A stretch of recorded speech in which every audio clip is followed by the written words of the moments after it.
Okay, just imagine this. You're out on location with your favorite film camera, in my case, the Mamiya C330, but there's no light meter inside. Maybe your handheld meter is dead, maybe your camera doesn't have one built in, or maybe you just want to shoot like the old masters did.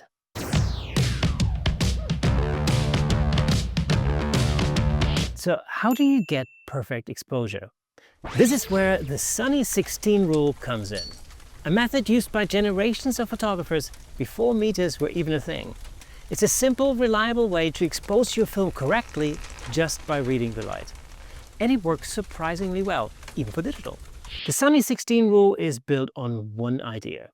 On a sunny day, set your aperture to f16 and your shutter speed to the reciprocal of your film ISO.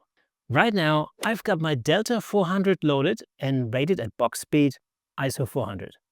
So f16 and 1/500th of a second is my baseline. It's because 1/500th of a second is the closest to 1/400th. Let's frame something up and take a shot. Of course, it's not always sunny. That's where the rest of the rule comes in. You adjust your aperture based on the lighting conditions. Here's how it works. If it's slightly overcast, f11. Full overcast, f8. Heavy clouds or shade, f5.6. Golden hour or open shade, f4. Let's check how close we really are. I metered the scene with my Sekonic, and yeah, f16 at 1/500th is pretty much dead on.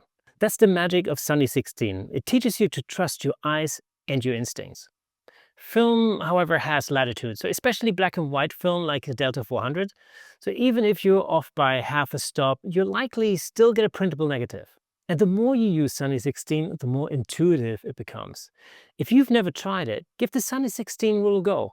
You'll spend less time fiddling and more time shooting. And honestly, it just feels good to shoot with confidence. No electronics involved. Here's a little bonus tip for you. If you ever try to shoot the moon and your photo came out a little bit overexposed, I've got a super awesome tip for you.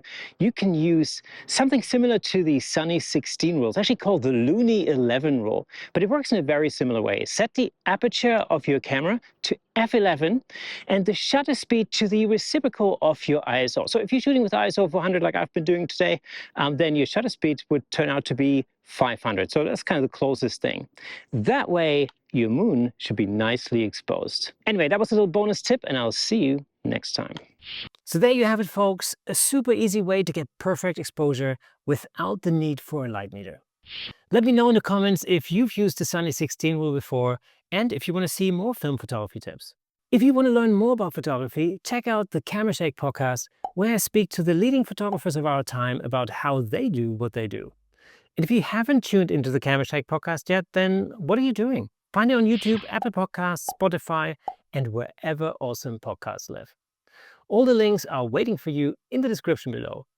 As always, take a snapshot of your setup or share your final shots on Instagram. If you've been experimenting with Platypod gear or try out the lighting setups we've discussed today, I want to see your creations. Make sure you tag Platypod on Instagram and use the hashtag #PostMyPlatypod. And if you like this video, we have a button specifically for you right here. Join the community over on Facebook to see what other Platypod users are up to, and ring the bell so you don't miss our regular videos. That, my friends, is all for today. Keep creating, and I'll see you next time.